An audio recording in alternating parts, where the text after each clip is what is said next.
Physics bye ग्रेडा YouTube channel में आपका स्वागत है।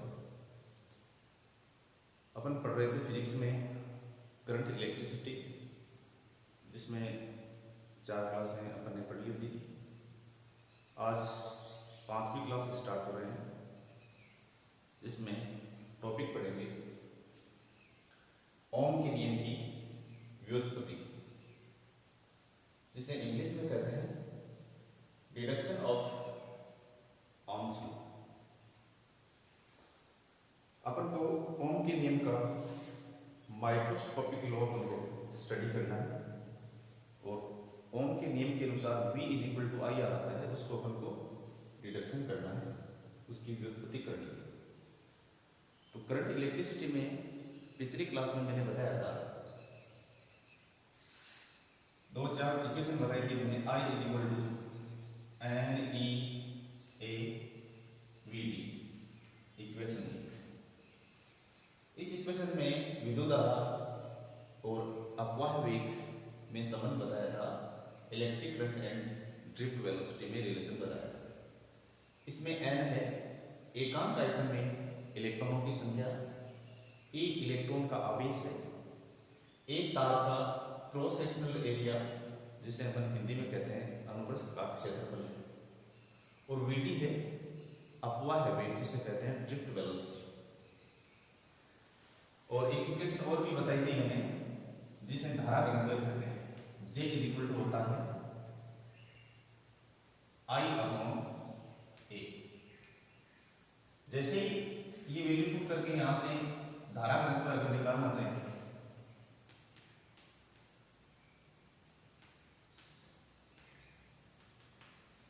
तो I का मान जैसे इसमें पुट करते हैं n e a v d upon A, तो यहाँ से A से A कैंसिल हो जाएगा, और धारा घनत्व बचेगा अपने पास J is equal to n e v d equation number 2।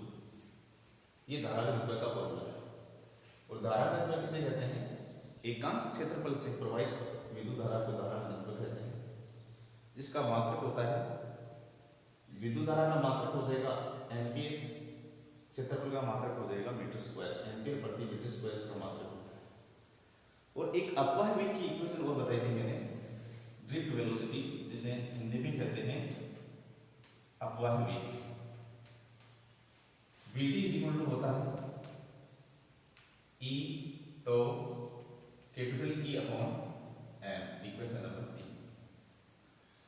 इसमें देखिए आप, ये अपवाह वेग है जिसका मात्रक मीटर प्रति सेकंड होता है, ये इलेक्ट्रॉन का आवेश, तो माध्य विश्रांति काल जिसे टाइम रिलैक्सेशन टाइम बोलते हैं, ये बाह्य विद्युत क्षेत्र किसी बैटरी के द्वारा अपन अप्लाई करते हैं, m इलेक्ट्रॉन का मास है। समीकरण 3 का मान, समीकरण 3 का मान समीकरण 2 में रखते हैं, तो अपने पास इक्वेशन बन के आती है J is equal to N E V D की जगह ये पुट करें तो एन ई, और वी डी का मान हो जाएगा ई तो कैपिटल E अपॉन एन। इसे आगे कैलकुलेट करें तो एन ई डबल है, एन ई स्क्वायर हो जाएगा, तो कैपिटल E अपॉन एन। इसको लिख सकते हैं एन ई स्क्वायर तो capital E upon N, equation number 4। समीकरण नंबर 4 को आप देखोगे तो इस इक्वेशन में देखिए एन एकांक आयतन में इलेक्ट्रॉनों की संख्या है, जो पर्टिकुलर किसी एक धातु के लिए फिक्स रहती है। जैसे सोने में अगर नंबर ऑफ इलेक्ट्रॉन जितने हैं पर यूनिट वॉल्यूम उतने ही रहेंगे, ये इलेक्ट्रॉन का आवेश ये भी कांस्टेंट है, तो विश्रांति काल ये भी पर्टिकुलर एक ही धातु के लिए, एक ही मेटल के लिए ये भी फिक्स रहता है, और इलेक्ट्रॉन का मास तो वैसे ही कांस्टेंट है। तो इक्वेशन नंबर 4 में एन ई टो और एन ई टो और एम, ये सभी क्या है? कांस्टेंट, एक नियत राशि है। अतः इस कांस्टेंट को एक साथ नाम दे दिया गया, J इज इक्वल टू होगा रो कैपिटल E, यहाँ पे रो है, सिग्मा है जिसे सिग्मा कहते हैं, सिग्मा इज इक्वल टू होगा N E square tau upon N. यह कहलाती है चालकता, पदार्थ की कंडक्टिविटी चालकता कहलाती है। और इस चालकता का मान एक पर्टिकुलर धातु के लिए फिक्स रहता है, क्योंकि ये सभी क्वांटिटी क्या रहती है, कांस्टेंट रहती है, इसे चालकता कहते हैं। और इक्वेशन नंबर जो 5 निकल के आई है, इस इक्वेशन नंबर 5 को कहते हैं ओम के नियम का सूक्ष्म रूप। नियम का ये सूक्ष्म रूप है।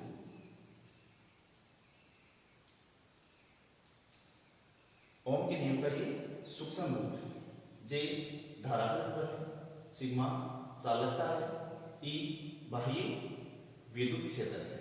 इक्वेशन नंबर जो 5 है इसे बोलते हैं ओम के नियम का सूक्ष्म रूप, माइक्रोस्कोपिक लॉ, ओम्स लॉ। इतना समझ में आया? तो इस माइक्रोस्कोपिक लॉ है जो सूक्ष्म रूप है ओम के नियम का, इसके बारे में आगे अध्ययन करते हैं।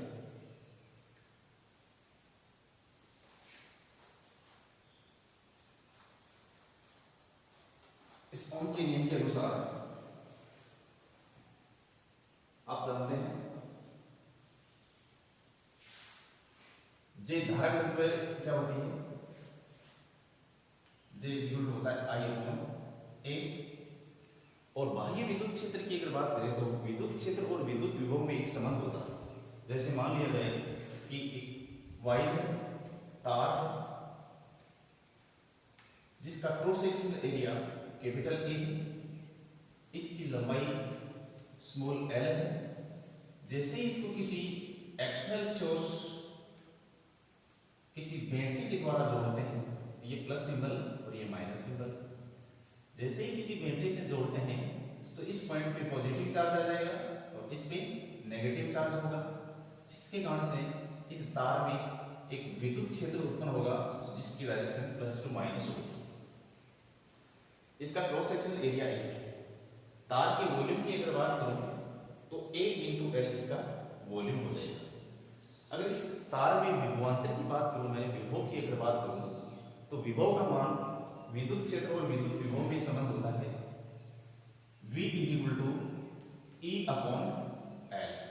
ये रिलेशन होता है विद्युत विभव और विद्युत क्षेत्र में, तो ये फॉर्मूला होता है धारा घनत्व।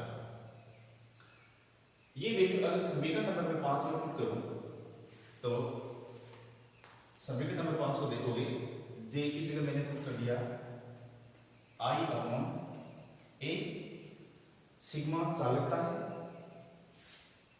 और ई बाह्य विद्युत क्षेत्र का मान ई अपॉन एल है। सॉरी, ये फॉर्मूला ऐसे होगा, E is equal to V upon L होगा। इसके लिए sorry, E is equal to होता है V अपॉन एल, क्योंकि थोड़ा सा और एक्सप्लेन कर देता हूँ यहाँ से, क्योंकि विद्युत क्षेत्र का जो फॉर्मूला होता है KQ upon R square, V is equal to होता है KQ अपॉन R। V का मान जैसे इसमें पुट करते हैं तो KQ अपॉन R की जगह तो V आ जाएगा, एक एक्स्ट्रा R बचेगा तो E इज इक्वल टू हो जाएगा V अपॉन R। ये तो किसी पॉइंट चार्ज के लिए, लेकिन तार की बात कर रहे हैं तो यहाँ पे स्मॉल r की जगह क्या लेते हैं, L ले लेंगे, इसकी लेंथ को L ले लेंगे, इसके E बराबर V अपॉन L। और जैसे ही यहाँ पे पुट करते हैं तो V अपॉन L, अगर यहाँ से V का मान निकालना चाहें तो V इज इक्वल टू हो जाएगा cross multiplication sigma L upon A into I। Sigma इसके अपॉन में चला जाएगा 1 upon sigma, V is equal to हो जाएगा सिग्मा अपॉन में चला जाएगा L ऊपर, तो V is equal to 1 upon sigma L upon A I। Sigma आप जानते होंगे कि चालकता जो होती है वो प्रतिरोधकता के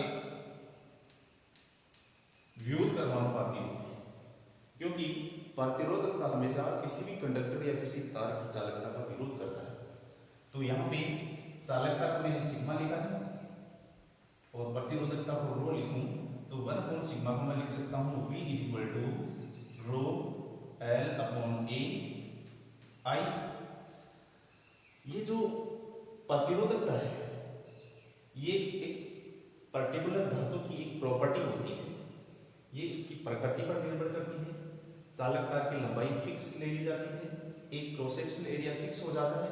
तो यहाँ से देखिए इसका नाम चलो मैं इक्वेशन दे देता हूँ 6 नंबर। और अपन ने जस्ट पहले वाली क्लास में पढ़ा था ओम का नियम, V इज इक्वल टू क्या होता है IR, इसका नाम दे दिया समीकरण 7। देखिए समीकरण 6 और 7 की अगर तुलना की जाए, कंपैरिजन किया जाए दोनों के बीच में, तो आप देखोगे इसमें देखो V is equal to V हो जाएगा, I is equal to I हो जाएगा। तो R के इक्वल में क्या बचेगा, R इज इक्वल टू हो जाएगा रो L अपॉन A। और यहाँ पे जो R है ये R प्रतिरोध है और ये प्रतिरोध चालक तार की लंबाई के समानुपाती, अनुच्छेद क्षेत्रफल के व्युत्क्रम कर्मानुपाती, और ये जो प्रतिरोधकता है ये हमेशा चालकता के क्या होता है व्युत्क्रम कर्मानुपाती। और ये प्रतिरोधकता पर ये R डिपेंड करता है, रो चेंज होने पर R चेंज हो जाएगा, बट रो R चेंज होने पर रो चेंज नहीं होगा, क्योंकि प्रतिरोधकता जो होती है चांदी के लिए फिक्स होती है, लोहे के लिए फिक्स होती है, सोने के लिए फिक्स है। लेकिन जो प्रतिरोध है वो चाहे धातु एक ही ले ली जाए, अगर उसकी लंबाई और क्षेत्रफल को अगर चेंज करें तो प्रतिरोध चेंज हो जाता है। तो इतना समझ में आया। और यहाँ से ये प्रतिरोध का फॉर्मूला निकल कर आता है। अब अपना अध्ययन करेंगे इसी क्लास में प्रतिरोध के बारे में कि रेजिस्टेंस क्या होता है।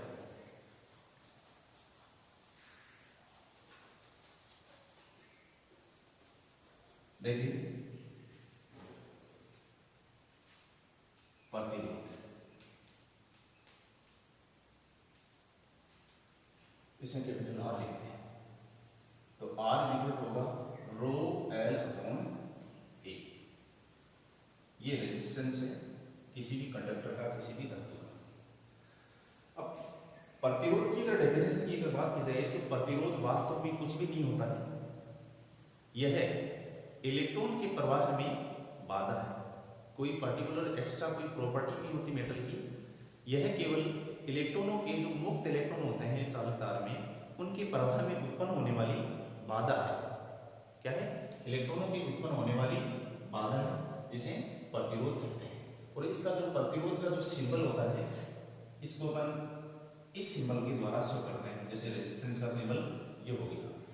अब दिमाग में कई बार ये बात भी आती है कि प्रतिरोध का जो ये सिंबल है वो सिंबल किस प्रकार से क्यों लगाते हैं, कोई और सिंबल ही ले लेना चाहिए, लेकिन यहाँ पर प्रतिरोध का सिंबल ये इसलिए लेते हैं कि मान लीजिए सपोज दैट मेरे पास चालक तार है, चालक तार में नंबर ऑफ फ्री इलेक्ट्रॉन बहुत ज़्यादा होते हैं, तो चालक तार में जब तक अपन बैटरी से नहीं जोड़ते तब तक उसमें मुक्त इलेक्ट्रॉन प्रवाहित होते रहते हैं। और मैंने बताया था आवेश के प्रवाह की दर को विद्युत धारा कहते हैं, यानी आवेश जब प्रवाहित होगा तो विद्युत धारा प्रवाहित होनी चाहिए।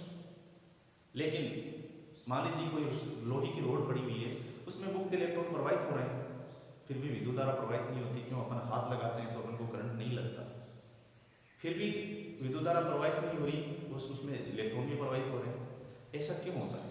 ऐसा इसलिए होता है कि किसी भी कंडक्टर में मुक्त इलेक्ट्रॉन की अगर बात की जाए तो कोई इलेक्ट्रॉन इधर जाएगा, यहाँ पे किसी दूसरे इलेक्ट्रॉन से टक्कर करेगा, फिर इधर आएगा, फिर यहाँ पे किसी इलेक्ट्रॉन से टक्कर करेगा, फिर इधर जाएगा, क्योंकि उन पर कोई फोर्स तो लग नहीं रहा।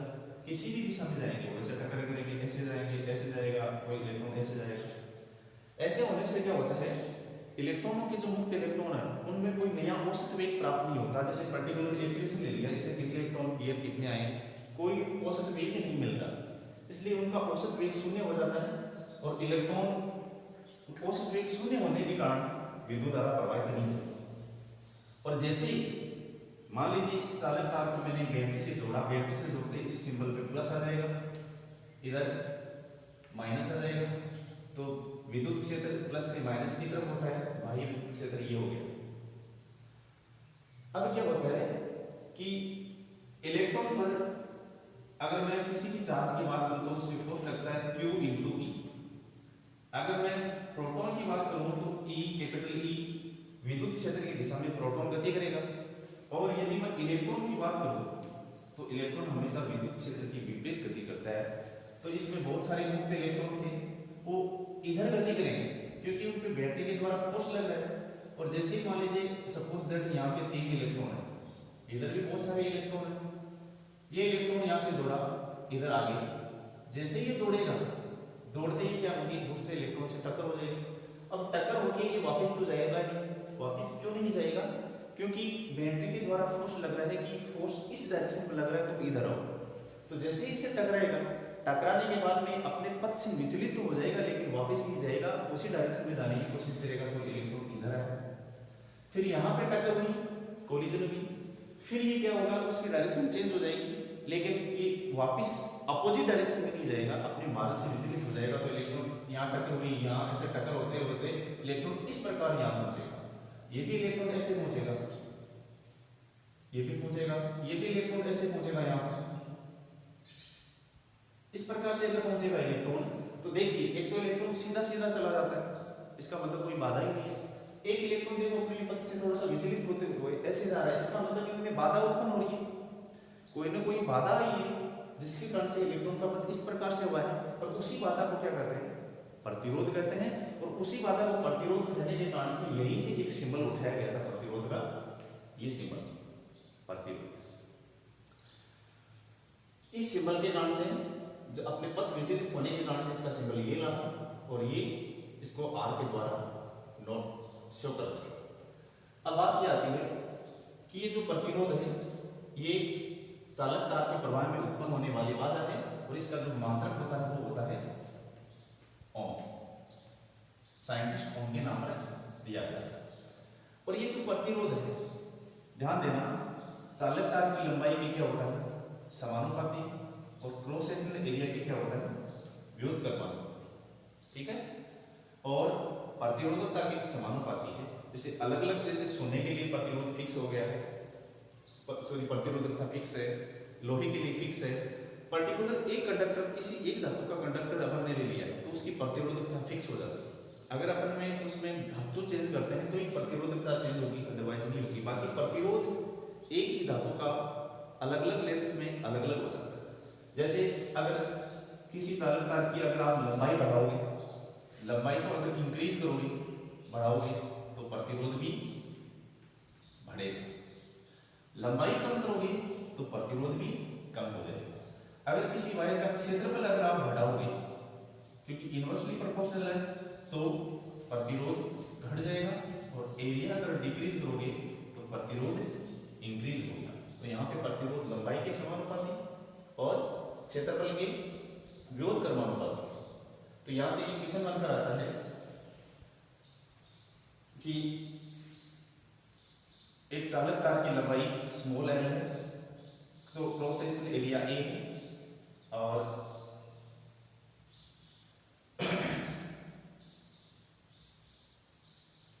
उसका रेजिस्टेंस आर। यदि लंबाई को 5 गुना तथा क्षेत्रफल को आधा कर दिया जाए तो नया रेजिस्टेंस है आर नोट कितना होगा। क्वेश्चन क्या बनेगा, एक चालक तार की लंबाई एल है, उसका क्रॉस सेक्शनल एरिया अनुच्छेद क्षेत्रफल ए है, और उसका प्रतिरोध आर है। यदि लंबाई को 5 गुना बढ़ा दे, मान लीजिए लंबाई 5 गुना वायर में ले ली और क्षेत्रफल उसका आधा कर दिया, तो क्या रेजिस्टेंस पे इफेक्ट पड़ेगा। तो चलो देखते हैं। आर नया प्रतिरोध को मैंने आर नॉट नाम दे दिया, प्रतिरोधकता फिक्स है, लंबाई कितनी होगी एल की जगह 5 गुना यानी 5 है, और क्षेत्रफल कितना है, पहले ए था, अब कितना कर दिया, ए को आधा कर दिया, तो ए बाई 2 हो जाएगा। 2 ऊपर चला जाएगा तो आर नोट बराबर क्या हो जाएगा, 2 5 से मल्टीप्लाई होकर 10 हो जाएगा, रो एल अपॉन ए। जो नया प्रतिरोध है वो पहले वाला जो प्रतिरोध है उसके सापेक्ष देखिए कितना हो गया, 10 गुना हो गया। तो नया प्रतिरोध कितना हो जाएगा, 10 गुना हो जाएगा। इसी प्रकार से कई और क्वेश्चन बनते हैं कि यदि चालक तार की लंबाई कम कर दी जाती है, एक चालक तार की लंबाई 100% बढ़ा दी जाती है, कोई चालक तार की लंबाई 300% बढ़ा दी जाती है, तो प्रतिरोध में कितना प्रतिशत परिवर्तन हुआ, वो सारी मेथड्स आगे कैलकुलेशन में लेंगे। बट अब यहाँ पे थोड़ा सा और अपन स्टडी करेंगे। इस प्रकार का कोई भी न्यूमेरिकल आ सकता है। आगे थोड़ा सा स्टडी करें। आगे स्टडी में थोड़ा सा हम ये पढ़ेंगे कि तार को खींचकर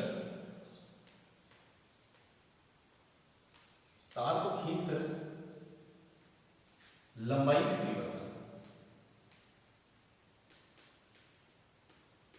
में परिवर्तन से रेजिस्टेंस पर क्या इफेक्ट पड़ता है, प्रतिरोध पर क्या प्रभाव पड़ता है। अब लंबाई खींचने का मतलब ये हुआ कि मान लीजिए मेरे पास एक वायर है, ये इतना सा वायर है। पहले तो अपन ने क्या किया था, लंबाई को बढ़ा दिया, क्षेत्रफल को चेंज कर लिया, अपनी मर्जी से कोई वायर चेंज कर रहे थे। अब क्या हुआ, एक वायर है, इस वायर का प्रतिरोध लंबाई जो भी फिक्स है, अब क्या करते हैं, इसको फिर खींच लिया, इसको खींचा अपन ने, खींच कर क्या किया, इसकी लंबाई को बढ़ा दी। और जैसे ही इस तार को अपन खींचेंगे तो लंबाई तो बढ़ जाएगी, लेकिन इसका क्षेत्रफल क्या हो जाएगा, कम हो जाएगा। या फिर इस तार को अपन क्या करते हैं, इसको खींचने के बजाय इसको कंप्रेस्ड करते हैं, इसको क्या करते हैं, दबाते हैं। तो कंप्रेस्ड करने से क्या होगा, इसकी लंबाई कम हो जाएगी, और लंबाई कम हो जाएगी तो इसका क्षेत्रफल बढ़ जाएगा। तो ऐसी स्थिति में प्रतिरोध पर क्या प्रभाव पड़ता है, ऐसी स्थिति में प्रतिरोध पर क्या प्रभाव पड़ता है। तो देखो, पहले खींचकर तार की लंबाई में परिवर्तन किया, तो खींचकर लंबाई में परिवर्तन होने से क्या प्रभाव पड़ता है, क्योंकि खींचने पर क्या होता है, लंबाई बढ़ जाती है लेकिन क्षेत्रफल चेंज हो जाता है। ऐसा तो नहीं है कि लंबाई दोगुना होगी तो क्षेत्रफल आधा हो जाएगा, ऐसा नहीं है, ऐसा फिक्स नहीं है कि लंबाई को, चलो ऐसा कई बार हो भी जाता है। तो मान लीजिए कि लंबाई को मैंने कर दिया 7.5 गुना बढ़ा दिया, तो प्रतिरोध कितना होगा, सॉरी उसका क्षेत्रफल कितना होगा अपन नहीं बता सकते कितना कम होगा। तो उसके लिए मैं एक पर्टिकुलर एक फिक्स फॉर्मूला देता हूँ आपको आरबीसी बोर्ड की किसी भी बुक में नहीं, ऐसा फॉर्मूला नहीं मिलेगा, उस फॉर्मूले से आप कैलकुलेट कर सकते हैं।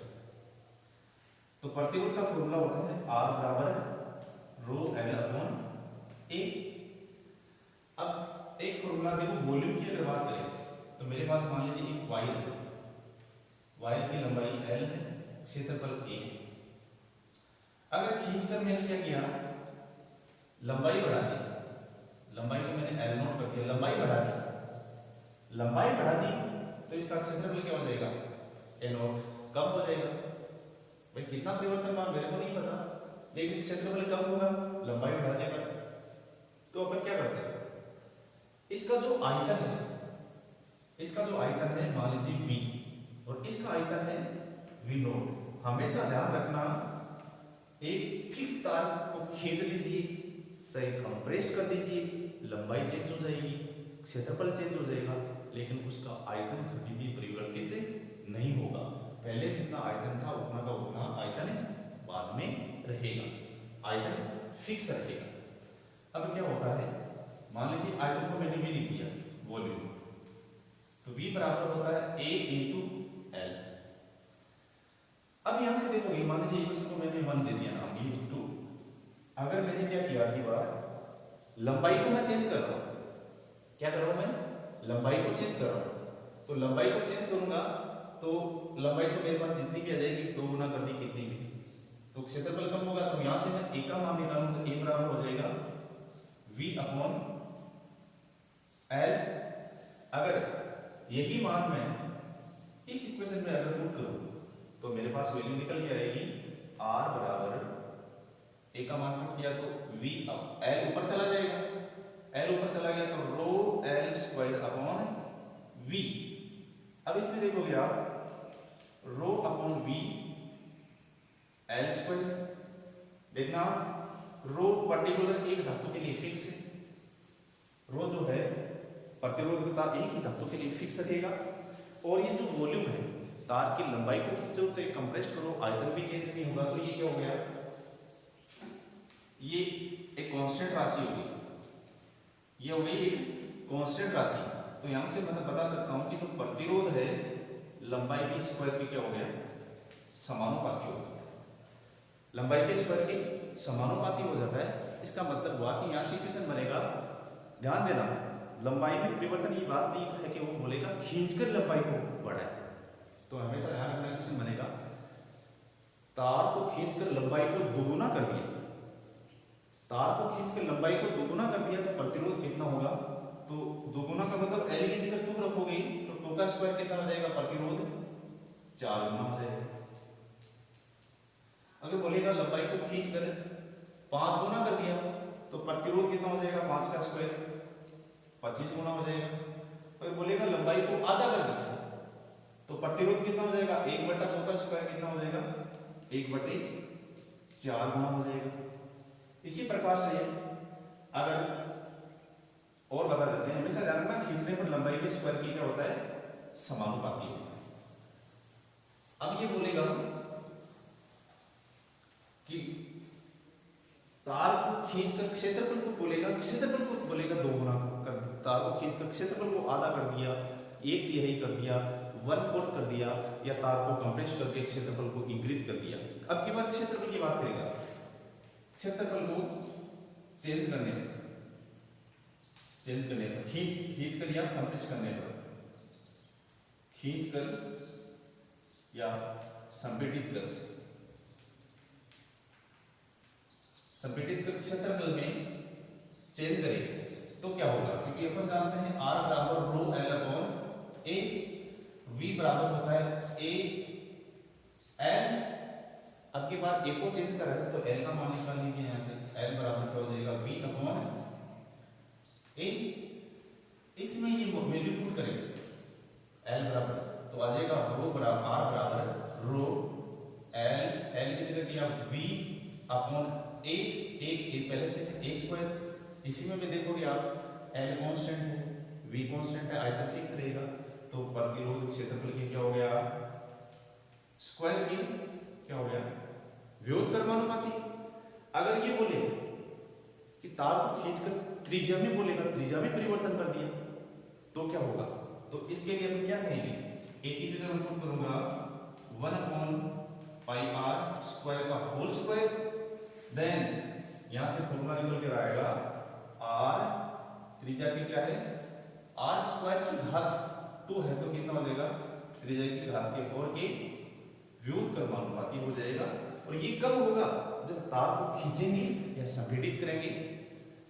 तो आज दोस्तों आज इतना ही, नेक्स्ट क्लास में फिर मिलते हैं। और ये क्लास पसंद आई तो लाइक, सब्सक्राइब एंड शेयर जरूर कीजिएगा और कमेंट करके बताइएगा कोई भी दिक्कत हो